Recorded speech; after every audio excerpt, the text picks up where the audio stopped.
March 2-ാം തീയതി നടന്ന khadi board LDC പരീക്ഷയുടെ വെൽ എക്സ്പ്ലെയിൻഡ് ആൻസർ കീയാണ് നമ്മളിവിടെ അവതരിപ്പിക്കാൻ പോകുന്നത്.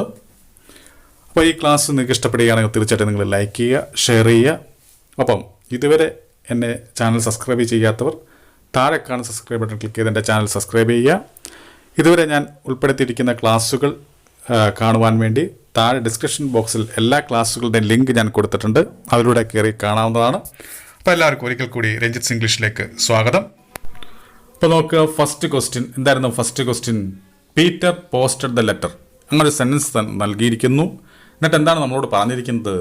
Change the voice of the verb. അതായത് ആ വെർബിൻ്റെ വോയിസ്, ആ സെൻറ്റൻസിലെ വെർബിൻ്റെ വോയിസ് ചേഞ്ച് ചെയ്യാനാണ് പറഞ്ഞിരിക്കുന്നത്. എന്ന് വെച്ചാൽ എൻ്റെ അർത്ഥം എന്താണ്? ഈ പറയുന്ന സെൻറ്റൻസിൻ്റെ വോയിസ് ചേഞ്ച് ചെയ്യുക എന്നുള്ളതാണ് ഇവിടെ ഉദ്ദേശിക്കുന്നത്. അപ്പം നോക്കി, ഇത് തന്നിരിക്കുന്ന ഏത് വോയിസാണ് നമ്മൾ കണ്ടെത്തണം. നോക്കുക, പീറ്റർ പോസ്റ്റഡ് ദ ലെറ്റർ. അപ്പോൾ ഒരു സെൻറ്റൻസിൻ്റെ വോയിസ് നമ്മൾ എങ്ങനെയാണ് കണ്ടെത്തുന്നത്? ആ സെൻറ്റൻസിലെ വെർബിനെ നോക്കിയാണ് നമ്മൾ ഒരു സെൻറ്റൻസിൻ്റെ വോയിസ് നമ്മൾ കണ്ടെത്തുന്നത്. അപ്പോൾ നമുക്ക് തന്നിരിക്കുന്ന സെൻറ്റൻസിലെ verb be forms plus V3, അത് ബിയുടെ രൂപങ്ങൾ അതിനുശേഷം V3 ഫോം, ആ തരത്തിൽ വന്നിട്ടുണ്ട് എങ്കിൽ അത് പാസീവ് വോയിസ് ആയിരിക്കും. എന്നാൽ അങ്ങനെ അല്ല എങ്കിൽ അതെന്തായിരിക്കും? ആക്റ്റീവ് വോയിസ് ആയിരിക്കും. അപ്പോൾ ഇവിടെ തന്നിരിക്കുന്ന സെൻറ്റൻസിലെ വെർബ് എന്ന് പറയുന്നത് ഏതാണ്? പോസ്റ്റഡ് ആണ്. ആ പോസ്റ്റഡ് എന്ന് പറയുന്നതിന് തൊട്ട് മുമ്പ് ബി ഫോംസ് വല്ലതും വന്നിട്ടുണ്ടോ? ബിയുടെ രൂപങ്ങളുണ്ടോ? അതായത് ഈസോ, ആമോ, ആറോ, വാസോ, വേറോ അങ്ങനെ ഉണ്ടോ? ഇല്ല. അങ്ങനെ ഇല്ലാത്ത സ്ഥിതിക്ക് ഇതെന്തായിരിക്കും? ആക്റ്റീവ് വോയിസ് ആയിരിക്കും. അപ്പോൾ നോക്കുമ്പം ഈ വെർബ് ഏത് ടെൻസ് ഫോമാണ്? പോസ്റ്റഡ് എന്നാണ് പറഞ്ഞിരിക്കുന്നത്. അപ്പോൾ അത് V2 ഫോമാണ്. അത് ഡിഡ് ആണ് അവിടെ വന്നിരിക്കുന്നത്. ഡിഡ് പ്ലസ് പോസ്റ്റ് ആണ് പോസ്റ്റഡ്. അപ്പോൾ ഡിഡ് എന്ന് പറയുന്നത് ഏത് ടെൻസിൻ്റെയാണ്? സിമ്പിൾ പാസ്റ്റിൻ്റെയാണ്. അപ്പോൾ സിമ്പിൾ പാസ്റ്റിലെ ആക്റ്റീവ് വോയിസ് ആണ് ഈ തന്നിരിക്കുന്നത്. അപ്പോൾ ഇതിനെ നമുക്ക് എന്താക്കണം? പാസീവ് വോയിസ് ആക്കണം. അപ്പോൾ പാസീവ് വോയിസിലേക്ക് മാറുമ്പോൾ അവിടുത്തെ വെർബ് ഫോം എങ്ങനെയാണ് ആവേണ്ടത്? ബി ഫോംസ് പ്ലസ് V3, ബിയുടെ രൂപങ്ങൾ അതിനുശേഷം V3 ഫോം. ഇനി ഇവിടെ വരേണ്ട ബി ഫോം ഏതായിരിക്കണം? അത് നമ്മൾ നിർണ്ണയിക്കുന്നത് എന്തിനെ ആശ്രയിച്ചാണ്? ഒബ്ജക്റ്റിനെ ആശ്രയിച്ചാണ്. കാരണം ഇപ്പോൾ ഇത് ആക്റ്റീവ് വോയിസ് ആണ് നമുക്ക് മനസ്സിലായി. ഇനി അതിനെ പാസീവ് വോയിസിലേക്ക് മാറ്റുമ്പോൾ അവിടുത്തെ ഒബ്ജക്റ്റ് ആദ്യം വരണം. അവിടുത്തെ ഒബ്ജക്റ്റ് ഏതാണ്? ദ ലെറ്റർ എന്നുള്ളതാണ് ഒബ്ജക്റ്റ്. ആ ലെറ്റർ എന്ത് ചെയ്യണം? ഇനി ആദ്യം വരും. അപ്പോൾ അതെന്തായി മാറി? ഒബ്ജക്റ്റ് ആവുന്നു. അത് എന്താണത്? സിംഗുലറാണ്. അങ്ങനെ സിംഗുലർ ആകുമ്പോൾ നമ്മൾ സിമ്പിൾ പാസ്റ്റിലെ സഹായക്കളാണ് ഉപയോഗിക്കേണ്ടത്. അപ്പോൾ സിമ്പിൾ പാസ്റ്റിലെ സഹായക്കൾ എന്ന് പറയുമ്പോൾ ഏതൊക്കെയാണ്? ഡിഡ് വരാം, വാസ് വരാം, വേർ വരാം. ഇവിടെ നമുക്ക് ബി ഫോംസ് ആണ് ഉപയോഗിക്കേണ്ടത്. അപ്പോൾ ബി ഫോംസിൻ്റെ സിമ്പിൾ പാസ്റ്റ് ഫോം അതായിരിക്കും വാസോ, വേറോ. ഇവിടെ ദ ലെറ്റർ എന്ന് പറയുന്നത് പിന്നെ സിംഗുലർ ആയതുകൊണ്ട് നമ്മളിവിടെ എന്ത് ഉപയോഗിക്കാവൂ? വാസേ ഉപയോഗിക്കാവൂ. അപ്പോൾ എങ്ങനെ വരും? ദ ലെറ്റർ വാസ് നൗ, പിന്നെ V3 ഫോം. പോസ്റ്റിൻ്റെ V3 ഫോം എന്ത് തന്നെയാണ്? പോസ്റ്റഡ് ആണ്. അപ്പം the letter was posted by Peter എന്ന് വരും. അങ്ങനെയുള്ള ഓപ്ഷൻസ് ഏതാണെന്ന് നമ്മൾ നോക്കുക. ഇവിടെ നോക്കുമ്പോൾ നമുക്ക് കാണാം, ദ ബി എന്ന് പറയുന്ന ഓപ്ഷനാണ് അങ്ങനെ വന്നിരിക്കുന്നത്. എങ്ങനെ? The letter was posted by Peter എന്നുള്ളത് ബി എന്ന് പറയുന്ന ഓപ്ഷനാണ്. അപ്പോൾ ഇവിടെ ആൻസർ ബി ആണ്. അടുത്ത ചോദ്യം വളരെ സിമ്പിളായിരുന്നു. എന്താണ്? Neither Susan nor Tom dash available. നമുക്കറിയാം, ഈ നൈദർ നോർ വെച്ച് വരുമ്പോൾ രണ്ടാമത് വരുന്ന സബ്ജക്റ്റിനെ ആശ്രയിച്ച് ആയിരിക്കണം നമ്മൾ എഴുതേണ്ടത്. ഇവിടെ രണ്ടാമത് വന്നിരിക്കുന്നത് ടോം ആണ്. അപ്പോൾ ടോം എന്ന് പറയുന്നത് സിംഗുലർ ആണ്. അപ്പോൾ നമ്മൾ സിംഗുലർ ആയിട്ടുള്ളതാണ് നമ്മൾ എഴുതേണ്ടത്. ഇവിടെ തന്നിരിക്കുന്ന ഓപ്ഷനിൽ ആറും വേറും ഹാവും എന്താണ്? പ്ലൂറലാണ്. അവിടെ സിംഗുലർ ആയിട്ടുള്ള അപ്പോൾ ഏതായിരിക്കും? ഈസ് ആയിരിക്കും. അപ്പോൾ ഇവിടുത്തെ ആൻസർ ഏതാണ്? സി എന്ന് പറയുന്ന ഓപ്ഷൻ ഈസ് ആണ് കറക്റ്റ് ആൻസർ. അടുത്ത ചോദ്യം എന്ന് പറയുന്നത് എന്താണ്? സെൻറ്റൻസ് കറക്ഷനുമായി ബന്ധപ്പെട്ട ചോദ്യമായിരുന്നു. അതായത് സെൻറ്റൻസ് കറക്ഷൻ അല്ല ഇവിടെ ഉദ്ദേശിക്കുന്നത്. എന്താണ്? തെറ്റായ സെൻറ്റൻസ് കണ്ടെത്തരുതാനാണ് ചോദിച്ചിരിക്കുന്നത്. അപ്പോൾ ഇവിടെ 4 സെൻറ്റൻസ് കൊടുത്തിട്ടുണ്ട്. അതിൽ തെറ്റ് ഏതാണെന്നാണ് നമ്മൾ നോക്കേണ്ടത്. അപ്പോൾ നോക്കാം, one of the students write the examination, bread and butter is good for health, then the accident took place 2 days ago, then my room is upstairs. ഇവിടെ നോക്കുമ്പോൾ ഫസ്റ്റ് സെൻറ്റൻസ് തന്നെ കുഴപ്പമാണ്. ഫസ്റ്റ് സെൻറ്റൻസ് ആണ് തെറ്റ്. കാരണം എന്താ? One of the students. One of the students എന്ന് പറഞ്ഞാൽ നമ്മളവിടെ എടുക്കേണ്ടത് എന്തിനായിരിക്കണം? വൺ എന്ന് പറയുന്ന സംഭവത്തെ ആയിരിക്കണം നമ്മുടെ സബ്ജക്റ്റായിട്ട് നമ്മൾ കാണേണ്ടത്. അങ്ങനെ ആകുമ്പോൾ ഇവിടെ റൈറ്റ്സ് എന്നായിരുന്നു വരേണ്ടത്. പക്ഷേ ഇവിടെ വന്നിരിക്കുന്നത് എങ്ങനെയാണ്? റൈറ്റ് എന്നാണ്. കാരണം വൺ സിംഗുലർ ആണ്. അങ്ങനെ ആകുമ്പോൾ അതിനുശേഷം വരേണ്ട വെർബ് സിംഗുലർ ആയിരിക്കണം. ഇവിടെ റൈറ്റ് ആണ് വെർബ്. ആ റൈറ്റ് പ്ലൂറലാണ്. ഇവിടെ വണ്ണിനെ ആശ്രയിച്ചായിരിക്കണം നമ്മൾ എഴുതേണ്ടത്. അപ്പോൾ ഇവിടെ തെറ്റ് ഏതാണ്? എ എന്ന് പറയുന്ന ഓപ്ഷനാണ്. അപ്പം ഇവിടെ ആൻസറായി വരിക എ ആയിരിക്കും. അടുത്ത ക്വസ്റ്റ്യൻ ഹാഡ് ബെറ്ററുമായി ബന്ധപ്പെട്ട ചോദ്യമാണ്. നമുക്കറിയാം ഹാഡ് ബെറ്റർ വന്നു കഴിഞ്ഞാൽ പിന്നെ യഥാർത്ഥ രൂപമേ വരാവും. ഒരു വെർബിൻ്റെ കറക്റ്റ് ഫോമേ വരാവൂ. അങ്ങനെയാകുമ്പോൾ ഇവിടെ എന്താ വരിക? ഇവിടെ കൺസൾട്ടഡ് എന്ന് കൊടുത്തിട്ടുണ്ട്, കൺസൾട്ടിങ് എന്ന് കൊടുത്തിട്ടുണ്ട്, കൺസൾട്ട് എന്ന് കൊടുത്തിട്ടുണ്ട്, ടു കൺസൾട്ട് എന്ന രീതിയിൽ വന്നിട്ടുണ്ട്. ഇപ്പോൾ ഇവിടെ നോക്കുമ്പോൾ യഥാർത്ഥ ഫോം എന്ന് പറയുന്നത് കൺസൾട്ടാണ്. അപ്പോൾ എങ്ങനെ വരിക answer? You had better consult A doctor. അങ്ങനെയാകുമ്പോൾ ഇവിടെ ആൻസർ ഏതായിരിക്കും? സി എന്ന് പറയുന്ന ഓപ്ഷൻ ആയിരിക്കും കറക്റ്റ് ആൻസർ. അടുത്ത ചോദ്യം എന്തായിരുന്നു? ടെൻസുമായി ബന്ധപ്പെട്ട ചോദ്യമായിരുന്നു. അതായത് കറക്റ്റ് ടെൻസ് ഫോം എഴുതാൻ. നമ്മളെപ്പോഴും കറക്റ്റ് ടെൻസ് ഫോം എഴുതുന്നത് എന്തിനെ ആശ്രയിച്ചായിരിക്കണം?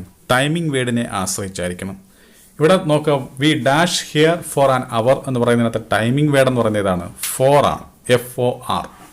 ഫോർ എന്ന് പറയുന്നത് എന്താണ്? ഒരു ഡ്യൂറേഷനെ സൂചിപ്പിക്കുന്നതാണ് ഫോർ എന്ന് പറയുന്ന ടൈമിംഗ് വേർഡ്.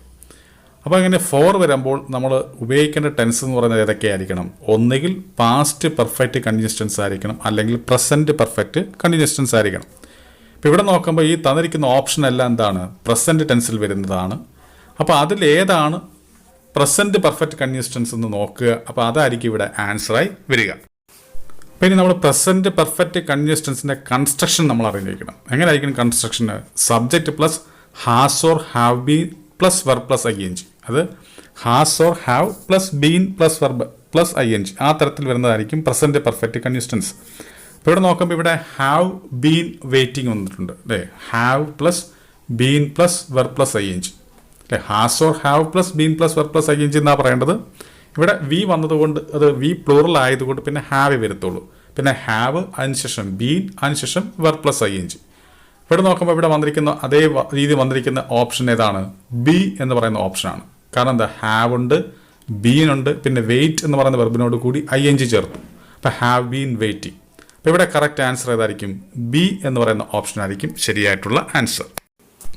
അടുത്ത ചോദ്യം എന്ന് പറയുന്നത് എന്താണ്? ലിറ്റിൽ എന്ന് പറയുന്നതിൻ്റെ കമ്പാരിറ്റീവ് ഫോം എഴുതാനാണ് ചോദിച്ചിരിക്കുന്നത്. അപ്പോൾ ലിറ്റിൽ പോസിറ്റീവ് ആണ്. അതിൻ്റെ കമ്പാരിറ്റീവ് ഡിഗ്രീസ് ഏതൊക്കെയാണ്? ലെസ്സും ലെസ്സറുമാണ് കമ്പാരിറ്റീവ് ഡിഗ്രീസ്. ലെസ്സോ ലെസ്സറോ നമുക്ക് കമ്പാരിറ്റീവ് ഡിഗ്രി ആയിട്ട് ഉപയോഗിക്കാം. പിന്നെ ലീസ്റ്റ്. അപ്പം ലിറ്റിൽ, ലെസ് ഓർ ലെസ്സർ, പിന്നെ ലീസ്റ്റ്, ഇങ്ങനെയാണ് പോവുക. ലീസ്റ്റ് എന്ന് പറയുന്നത് സൂപ്പർലേറ്റീവ്.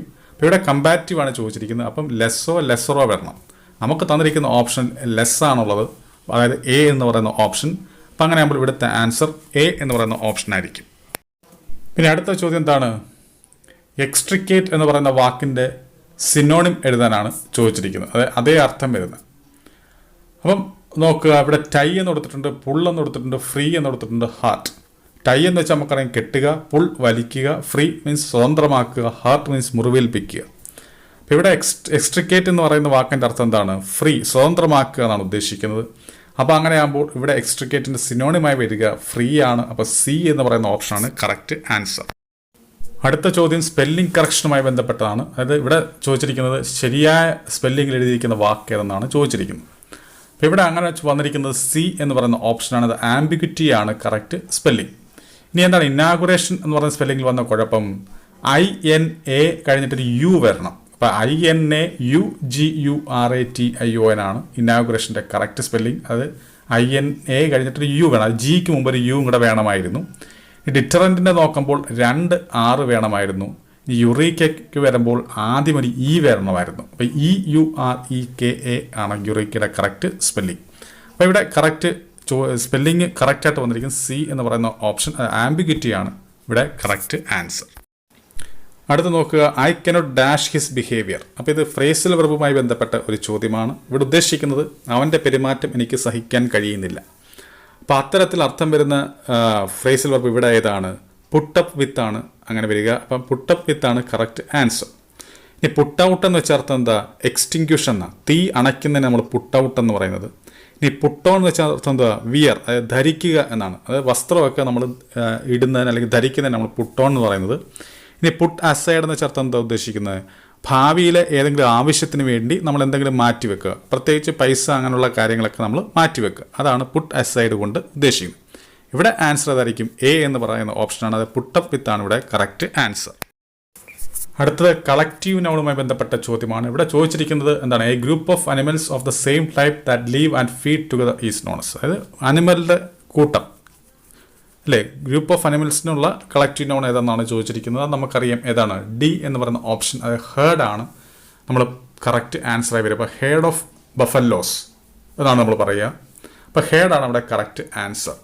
ഇനി ഫ്ലീറ്റ് എന്ന് പറയുന്നത് എന്തിനു വേണ്ടി നമ്മൾ ഉപയോഗിക്കുന്നതാണ്? ഷിപ്പിൻ്റെ കൂട്ടത്തെ പറയാൻ നമ്മൾ ഫ്ലീറ്റ് ഉപയോഗിക്കുന്നത്, ഫ്ലീറ്റ് ഓഫ് ഷിപ്സ് എന്ന് പറയും. ഇനി ഇൻസെക്ട്സിൻ്റെ കൂട്ടത്തെ പറയാൻ നമുക്ക് സ്വാം ഉപയോഗിക്കാം, സ്വാം ഓഫ് ഇൻസെക്ട്സ്. ഇനി ടീം എന്ന് പറയുന്നത് പ്ലെയേഴ്സിൻ്റെ കൂട്ടത്തെ പറയാൻ നമുക്ക് ടീം ഓഫ് പ്ലെയേഴ്സ് എന്ന രീതിയിൽ പറയാം. അപ്പോൾ ഇവിടെ ആൻസർ എന്താണ്? ഡി എന്ന് പറയുന്ന ഓപ്ഷനാണ് കറക്റ്റ് ആൻസർ. ഇനി അടുത്ത ചോദ്യം നോക്കുക, ഹാങ് ടുഗദർ കൊണ്ട് എന്താണ് ഉദ്ദേശിക്കുന്നത്? അപ്പോൾ ഹാങ് ടുഗദർ എന്ന് കൊണ്ട് ഉദ്ദേശിക്കുന്നത് യഥാർത്ഥത്തിൽ സ്റ്റേ ടുഗദർ എന്നാണ്. Stay together for A special purpose എന്നുള്ളതാണ് ഹാങ് ടുഗദർ കൊണ്ട് ഉദ്ദേശിക്കുന്നത്.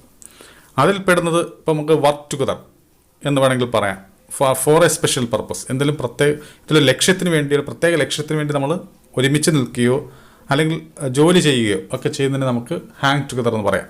അപ്പോൾ ഇവിടെ തന്നിരിക്കുന്ന ഓപ്ഷനിൽ അങ്ങനെ വരാൻ സാധ്യത ലീവ് ടുഗദറും വർക്ക് ഇൻ യൂണിയനുമാണ്. പക്ഷേ ഇവിടെ രണ്ടിടത്തും എന്ത് വരുന്നില്ല? ഫോർ എ സ്പെഷ്യൽ പർപ്പസ് എന്നൊരു സംഭവം കൂടെ ആഡ് ചെയ്തിട്ടില്ല. അപ്പോൾ അങ്ങനെ വരുമ്പോൾ ഇവിടെ ഇച്ചിരിയെങ്കിലും ശരിയാവാൻ കൂടുതൽ സാധ്യത ലീവ് ടുഗദറിനാണ്. പക്ഷേ ഇവിടെ വർക്ക് ഇൻ യൂണിയൻ എന്ന് കിടക്കുകയും ചെയ്യുന്നുണ്ട്. അപ്പോൾ ഇവിടെ ഒരു ചെറിയ ആശയക്കുഴപ്പമുണ്ട്. അതുകൊണ്ട് ഈ പറയുന്ന എൻ്റെ കറക്റ്റ് ആൻസർ നമ്മൾ PSCക്ക് വിടുകയാണ്. അപ്പം ഇവിടെ രണ്ടിനും സാധ്യതയുണ്ട്. അപ്പോൾ ഏതാണെന്നുള്ള PSCയുടെ answer key means final answer കീക്ക് വേണ്ടി നമുക്ക് വെയിറ്റ് ചെയ്യാം. ഇവിടെ PSC എന്താണ് ഈ ആൻസർ കൊടുക്കുന്നത്, അല്ലെങ്കിൽ ഈ ക്വസ്റ്റ്യൻ ഡിലീറ്റ് ചെയ്യുമോ എന്നുള്ളത് നമുക്ക് കാത്തിരുന്ന് കാണാം. അതുകൊണ്ട് ഞാനിവിടെ എൻ്റെ കറക്റ്റ് ആൻസർ പറയുന്നില്ല. ഓക്കെ, അടുത്ത ചോദ്യം റിമോഴ്സ് എന്ന് പറയുന്ന വാക്കിൻ്റെ സിനോണിമാണ്. എന്താണ് റിമോഴ്സിൻ്റെ സിനോണിം?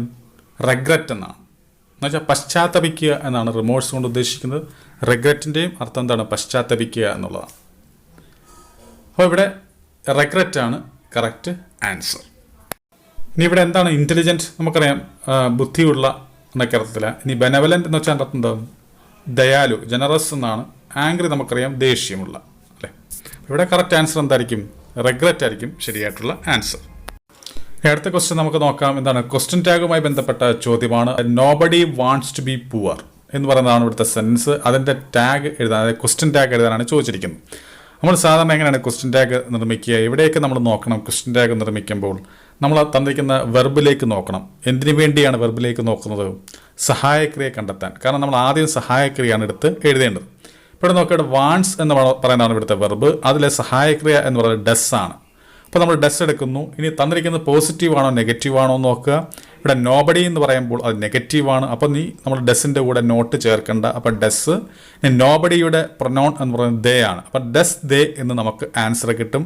പക്ഷേ ഒരു പ്രശ്നം എന്ന് വെച്ച് കഴിഞ്ഞാൽ അങ്ങനെ എഴുതിയാൽ ആൻസർ തെറ്റായി പോകും. നമ്മൾ മനസ്സിലാക്കേണ്ട കാര്യം, ദേയുടെ കൂടെ ഡസ് ഒരിക്കലും ചേരത്തില്ല. ഡസ് എപ്പോഴും എന്തിൻ്റെ കൂടെ ചേരത്തുള്ളൂ? സിംഗുലറിൻ്റെ കൂടെ ചേരത്തുള്ളൂ. ഇവിടെ നോബഡി എന്ന് പറയുന്നത് സിംഗുലർ ആണ്. അതുകൊണ്ടാണ് ഇവിടെ വാണ്ടിൻ്റെ കൂടെ ഡസ് വന്നത്. എന്നാൽ ഇതിനെ ക്വസ്റ്റ്യൻ ടാഗിലേക്ക് മാറ്റുമ്പോൾ നോബഡി മാറി എന്തായി മാറും? ദേ എന്ന് പറയുന്ന പ്രൊനൗണായി മാറും. അങ്ങനെ ദേയ്ക്കനുസരിച്ചുള്ള സഹായക്രിയ, അതായത് ദേ പ്ലൂറലാണ്. അപ്പോൾ പ്ലൂറലിന് അനുസരിച്ചുള്ള പ്ലൂറൽ സഹായക്രിയ തന്നെ വരണം. അപ്പോൾ നമ്മൾ മനസ്സിലാക്കേണ്ട കാര്യം, ഇവിടെ ഡസ് എന്ന് പറയുന്നത് സിംഗുലർ ആണ്. ഡസ് എന്ന് പറയുന്നത് ഏത് ടെൻസിൻ്റെ സഹായക്രിയയാണ്? സിമ്പിൾ പ്രസൻറ്റ് ടെൻസിൻ്റെ സഹായക്രിയയാണ്. സിമ്പിൾ പ്രസൻറ്റ് ടെൻസിന് ഡസ് എന്ന് പറയുന്ന സഹായക്രിയ മാത്രമല്ല ഉള്ളത്, ഡൂവും കൂടെ ഉണ്ട്. ഡസ് എന്ന് പറയുന്നത് സിംഗുലറും ഡു എന്ന് പറയുന്നത് പ്ലൂറലും. അങ്ങനെ ആകുമ്പോൾ ഇവിടെ നമ്മൾ ദേയ്ക്ക് അനുയോജ്യമായ പ്ലൂറലായിട്ടുള്ള ഡു ആണ് നമ്മൾ ഇവിടെ എഴുതേണ്ടത്. അപ്പോൾ നമ്മുടെ ആൻസർ എന്തായി മാറും? ഡു ദേ എന്ന് മാറും. അപ്പോൾ ഇവിടെ ബി ആണ് കറക്റ്റ് ആൻസർ. ബി എന്ന് പറയുന്ന ഓപ്ഷനാണ് കറക്റ്റ് ആൻസർ. അടുത്ത ചോദ്യം നോക്കുക, വൺ വേർഡുമായി ബന്ധപ്പെട്ട ചോദ്യമാണ്. അതായത് മിസോജിനിസ്റ്റ് എന്ന് പറഞ്ഞാൽ എന്തെന്നാണ് ഇവിടെ ചോദിച്ചിരിക്കുന്നത്. എന്താണ് മിസോജിനിസ്റ്റ്? നമുക്കറിയാം എന്താണോ? സ്ത്രീകളെ വെറുക്കുന്നവൻ ആണ് മിസോജിനിസ്റ്റ് കൊണ്ട് ഉദ്ദേശിക്കുന്നത്. അപ്പോൾ അങ്ങനെ വരും. നമ്മുടെ ചോദിക്കൂടെ ആൻസർ ഏതായിരിക്കും? ബി എന്ന് പറയുന്ന ഓപ്ഷൻ ആയിരിക്കും. അതായത് a man who hates woman, അല്ലേ? സ്ത്രീകളെ വെറുക്കുന്ന വ്യക്തി, അയാളെ നമുക്ക് തുറയ്ക്കാം മിസോജിനിസ്റ്റ് എന്ന് പറയാം. അടുത്ത ചോദ്യം, ബെല്ലഡോണ എന്ന് വെച്ചാൽ എന്താണ് ബെല്ലഡോണ കൊണ്ട് ഉദ്ദേശിക്കുന്നത്? എ പ്രെറ്റി വുമൺ ആണ്, അല്ലേ? എ പ്രെറ്റി വുമൺ ആണ് ബെല്ലഡോണ. അപ്പോൾ അങ്ങനെ വരുമ്പോൾ ഇവിടെ ആൻസർ എന്തായിരിക്കും? സി എന്ന് പറയുന്ന ഓപ്ഷൻ ആയിരിക്കും ആൻസർ. അടുത്തത് റിപ്പോർട്ടഡ് സ്പീച്ചുമായി ബന്ധപ്പെട്ട ഒരു ചോദ്യമാണ്. എന്താണ്? Raju says I am a farmer. നമ്മളെപ്പോഴും ഇങ്ങനൊരു ചോദ്യം തരുമ്പോൾ നമ്മൾ ഡയറക്റ്റ് സ്പീച്ചിനെ റിപ്പോർട്ടഡ് സ്പീച്ചിലേക്ക് മാറ്റുന്നതിന് മുമ്പായിട്ട് നമ്മൾ ഈ ഇൻവേർട്ടഡ് കോമയ്ക്ക് വെളിയിൽ കിടക്കുന്ന, അല്ലെങ്കിൽ ഡയറക്റ്റ് സ്പീച്ചിന് മുന്നേ വന്നിരിക്കുന്ന ഭാഗത്തെ നമ്മൾ പരിഗണിക്കണം. അവിടുത്തെ വെർബ് ഏത് ടെൻസിലാണെന്ന് നോക്കണം. ആ വെർബ് സിമ്പിൾ പാസ്റ്റിലോ സിമ്പിൾ പ്രസൻറ്റിലോ സിമ്പിൾ ഫ്യൂച്ചറിലോ ആണെങ്കിൽ എന്ത് സംഭവിക്കത്തില്ല, ഡയറക്റ്റ് സ്പീച്ചിൻ്റെ ടെൻസ് ഫോമിന് മാറ്റം സംഭവിക്കത്തില്ല. സിമ്പിൾ പാസ്റ്റിലാണെങ്കിൽ മാത്രമേ ഡയറക്റ്റ് സ്പീച്ചിൻ്റെ ടെൻസ് ഫോമിന് മാറ്റം സംഭവിക്കത്തുള്ളൂ. ഇപ്പം ഇവിടെ നോക്കുമ്പോൾ രാജു സെയ്സ് എന്ന് പറയുന്നതാണ് ഇൻവെർട്ടഡ് കോമയ്ക്ക് വെളിയിൽ കിടക്കുന്ന ഭാഗം. ആ ഭാഗത്തെ വെർബ് എന്ന് പറയുന്നത് സെയ്സ് ആണ്. ആ സെയ്സ് എന്ന് പറയുന്നത് ഏത് ടെൻസ് ആണ്? സിമ്പിൾ പ്രസൻ്റ് ആണ്. അങ്ങനെ സിമ്പിൾ പ്രസൻറ്റോ സിമ്പിൾ ഫ്യൂച്ചറോ ആണെങ്കിൽ ടെൻസ് ഫോമിന് മാറ്റം വരത്തില്ല. അപ്പോൾ തീർച്ചയായിട്ടും ഇവിടെയും മാറ്റം വരത്തില്ല, സെയ്സ് എന്ന് പറയുന്നത് സിമ്പിൾ പ്രസൻറ്റ് ആയതുകൊണ്ട്. അപ്പോൾ ഇനി നമ്മൾ മനസ്സിലാക്കേണ്ടത്, ഇനി ഇത് റിപ്പോർട്ട് ചെയ്യണം. എങ്ങനെ വരും? രാജു സെയ്സ് ദാറ്റ് എന്ന് വരും അല്ലേ? Raju says that, then I എന്തായി മാറും? ഹി ആയി മാറും.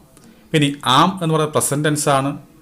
ഐ ആമിൻ്റെ കൂടെ ചേരത്തുള്ളൂ. എന്നാൽ പ്രസൻറ്റ് ടെൻസിൽ അതേപോലെ അർത്ഥം വരുന്ന വെർബ്സ് ആണ് ഇതൊക്കെ. ഈസും ആറും. ഈസ്, ആം, ആർ എന്ന് പറയുന്നത് പ്രസൻറ്റ് ടെൻസിലെ ബിയുടെ ഫോംസ് ആണ്. ഇവിടെ ഐ വന്നതുകൊണ്ടാണ് ആം ഉപയോഗിച്ചത്. ഇനി ഐയെ നമ്മൾ എന്താക്കി മാറ്റി? ഹി ആയി മാറ്റി. അപ്പോൾ ഹി സിംഗുലർ ആണ്. അപ്പോൾ ഹിയുടെ കൂടെ ഈസ് ആണോ ആറാണോ ചേരുക?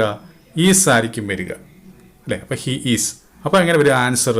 Raju says that he is a farmer എന്നുള്ളതായിരിക്കും ഇവിടെ ശരിയായിട്ടുള്ള ആൻസർ.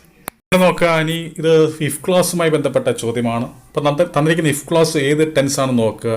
തന്നിരിക്കുന്നത് ഇഫ് സജിൻ ഹാഡ് പ്ലേഡ് എന്നാണ്. അപ്പോൾ ഇത് പാസ്റ്റ് പെർഫെക്റ്റ് ടെൻസ് ആണ്. അപ്പോൾ പാസ്റ്റ് പെർഫെക്റ്റ് ടെൻസിലുള്ള ഇഫ് ക്ലാസ് വരികയാണെങ്കിൽ തുടർന്ന് വരേണ്ട ഭാവം എങ്ങനെ ആയിരിക്കണം? വുഡ് ഹാവെന്നോ ഷുഡ് ഹാവെന്നോ കുഡ് ഹാവെന്നോ മൈറ്റ് ഹാവെന്നോ ഒക്കെ ആയിരിക്കണം. അങ്ങനെ ആകുമ്പോൾ ഇവിടെ ആൻസർ ഏതായിരിക്കും? എ ആയിരിക്കും. കാരണം എന്താ? ദേ വുഡ് ഹാവ് വൺ എന്നാണ് ഇവിടെ വന്നിരിക്കുന്നത്. അപ്പോൾ വുഡ് ഹാവ് വന്നിട്ടുണ്ട്. അപ്പോൾ ഇവിടെ എ ആയിരിക്കും കറക്റ്റ് ആൻസർ. ഇനി അടുത്ത ചോദ്യം പ്രിപ്പോസിഷനുമായി ബന്ധപ്പെട്ട ചോദ്യമാണ്. അതായത് happiness consist largely dash contentment. ഇവിടെ കൺസിസ്റ്റ് എന്ന് പറയുന്ന വെർബ് നമ്മൾ മനസ്സിലാക്കേണ്ട കാര്യം, കൺസിസ്റ്റ് എന്ന് പറയുന്ന വെർബിന് ശേഷം ഓഫോ ഇന്നോ വരാം. നമ്മൾ ഓഫ് വരുന്ന എപ്പോഴായിരിക്കും? ഈ പറയുന്ന ഡാഷിന് ശേഷം, അതായത് ഇവിടെ കണ്ടന്റ്മെന്റ് വന്ന സ്ഥാനത്ത് ഏതെങ്കിലും ഘടകങ്ങളാണെങ്കിൽ നമ്മളവിടെ ഓഫ് എഴുതും. എന്നാൽ അങ്ങനെ അല്ല എങ്കിൽ നമുക്ക് എന്തെഴുതാം? ഇൻ എഴുതാം. ഇപ്പോൾ ഉദാഹരണത്തിന് എന്താ? ആറ്റം കൺസിസ്റ്റ് ഓഫ് അല്ലേ? ആറ്റം എന്ന് പറയുന്നത് എന്തൊക്കെ ചേർന്നതാണ്? അതിനകത്ത് എന്തൊക്കെ അടങ്ങിയിട്ടുണ്ട്? പ്രോട്ടോൺ ഉണ്ട്, ന്യൂട്രോൺ ഉണ്ട്, ഇലക്ട്രോൺ ഉണ്ട്. അപ്പോൾ പ്രോട്ടോൺ, ന്യൂട്രോൺ, ഇലക്ട്രോൺ എന്നൊക്കെ പറയുന്ന ഘടകങ്ങളാണ്. അങ്ങനെ ഘടകങ്ങൾ വന്നതുകൊണ്ടാണ് നമ്മൾ കൺസിസ്റ്റ് ഓഫ് എന്നവിടെ പറയാൻ കാരണം അല്ലേ? ആറ്റം കൺസിസ്റ്റ് ഓഫ് എന്ന് പറയാൻ കാരണം. എന്നാൽ ഇവിടെ കണ്ടന്റ്മെന്റ് എന്ന് പറയുന്നത് ഒരു ഘടകമൊന്നും അല്ല അല്ലേ? അത് അല്ലാത്തുള്ള ഒരു കാര്യമാണ്. അങ്ങനെ വരുമ്പോൾ നമ്മളവിടെ എന്തേ പറയത്തുള്ളൂ? കൺസിസ്റ്റ് ഇൻ എന്നേ വരത്തുള്ളൂ. അപ്പോൾ ഇവിടെ ആൻസർ ഏതായിരിക്കും? Happiness consist largely in contentment എന്നായിരിക്കും ഇവിടെ ആൻസർ. അപ്പോൾ ഇവിടെ കറക്റ്റ് ആൻസർ സി എന്ന് പറയുന്ന ഓപ്ഷനാണ്. അപ്പോൾ നോക്കുക, Manu showed no sympathy towards the poor. His attitude was full of dash. അപ്പോൾ ഇവിടെ സിമ്പതി എന്ന് പറയുന്ന വാക്കിൻ്റെ ഓപ്പോസിറ്റ് ഇൻഡയറക്റ്റ് ആയിട്ട് ചോദിച്ചിരിക്കുകയാണ്. ഇപ്പോൾ സിമ്പതി, നമുക്കറിയാം സിമ്പതി എന്താ? മറ്റുള്ളവരോട് തോന്നുന്ന ഒരു നമ്മുടെ ഒരു അനുകമ്പ, അതിന് നമ്മൾ സിമ്പതി എന്ന് പറയുന്നത്. അപ്പോൾ അതിൻ്റെ ഓപ്പോസിറ്റാണ് ഇവിടെ ചോദിച്ചിരിക്കുന്നത്. എന്തായിരിക്കും സിമ്പതിയുടെ ഓപ്പോസിറ്റ്? ആൻറ്റിപ്പതി ആയിരിക്കും. എന്തായിരിക്കും? ആൻറ്റിപ്പതി. ഇനി എന്താണ് എമ്പതി? എമ്പതി എന്നുകൊണ്ട് ഉദ്ദേശിക്കുന്നത് മറ്റുള്ളവരുടെ അവസ്ഥ നമ്മുടെ അവസ്ഥയായി കണ്ടുകൊണ്ട് നമുക്ക് തോന്നുന്ന അനുകമ്പ, അതിനെ നമ്മൾ എമ്പതി എന്ന് പറയുന്നത്. അതിൻ്റെ ഓപ്പോസിറ്റ് എന്ന് പറയുന്നതായിരിക്കും അപ്പതി ആയിരിക്കും. എന്തായിരിക്കും? അപ്പതി. ഇനി എന്താണ് അലോപ്പതി? അപ്പോൾ നമുക്കറിയാം എന്താ, ഇംഗ്ലീഷ് മെഡിസിൻസിനെ നമ്മൾ അലോപ്പതി എന്ന് പറയുന്നു. അപ്പോൾ ഇവിടെ ആൻസർ ഏതായിരിക്കും? ആൻറ്റിപ്പതി ആയിരിക്കും ഇവിടെ ശരിയായിട്ടുള്ള ആൻസർ. അപ്പോൾ അടുത്ത ക്വസ്റ്റ്യൻ നോക്കുക. ഇവിടെ ഒരു സെൻറ്റൻസ് കൊടുത്തിട്ടുണ്ട്. അവിടെ മേഡ് സേക്രഡ് എന്ന് പറയുന്ന ആ ചരിച്ചെഴുതിയിരിക്കുന്ന ഭാഗത്ത് റീപ്ലേസ് ചെയ്തിരുന്ന വാക്ക് ഇടാനാണ്, എന്ന് വെച്ചാൽ അതേ അർത്ഥം വരുന്ന വാക്ക് എഴുതാനാണ് പറഞ്ഞിരിക്കുന്നത്. അപ്പോൾ the cross was made sacred by the death of Jesus on it. എന്താ മേഡ് സേക്രഡ് ഉദ്ദേശിക്കുന്നത്? പരിപാവനമാവുക. അപ്പോൾ പരിപാവനമാകപ്പെട്ടു എന്നാണ് ഇവിടെ ഉദ്ദേശിക്കുന്നത്. അപ്പോൾ അതേ അർത്ഥം വരുന്ന വാക്ക് ഏതെന്നാണ് ഇവിടെ ചോദിച്ചിരിക്കുന്നത്. അതേതാണ്? സാങ്ക്ടിഫൈഡ് എന്നാണ്. ഇവിടെ ബി എന്ന് പറയുന്ന ഓപ്ഷനാണ് ശരിയായിട്ടുള്ള അർത്ഥം. സാങ്ക്ടിഫൈഡ്, അതാണ് പരിപാവനമാവുക എന്നുകൊണ്ട് ഉദ്ദേശിക്കുന്നത്. ഇനി ബാപ്റ്റിസ്റ്റ് നമുക്കറിയാം, മാമോദിസ മുക്കുക എന്ന്. ഡെക്കറേറ്റഡ് എന്ന് വെച്ചാൽ എന്താ? അലങ്കരിക്കപ്പെടുക. ക്രൗണ്ട് എന്ന് വെച്ചാൽ കിരീടമണിയിക്കുക, പട്ടാഭിഷേകം ചെയ്യുക എന്നൊക്കെയാണ് ക്രൗണ്ട് കൊണ്ട് ഉദ്ദേശിക്കുന്നത്. ഇവിടെ പരിപാവനമാവുക എന്നുള്ളതാണ്. അത് സാങ്ക്ടിഫൈഡ് ആണ്. അപ്പോൾ ഇവിടുത്തെ ആൻസർ അതായിരിക്കും ബി എന്ന് പറയുന്ന ഓപ്ഷൻ ആയിരിക്കും കറക്റ്റ് ആൻസർ.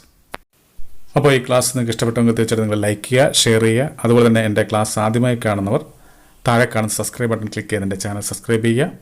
ഇതുവരെയുള്ള എൻ്റെ ക്ലാസ്സുകൾ കാണണമെങ്കിൽ താഴെ ഡിസ്ക്രിപ്ഷൻ ബോക്സിൽ ഞാൻ കൊടുത്തിട്ടുണ്ട്, അതിലൂടെ കയറി കാണുക. അപ്പോൾ എല്ലാവർക്കും നന്ദി, നമസ്കാരം.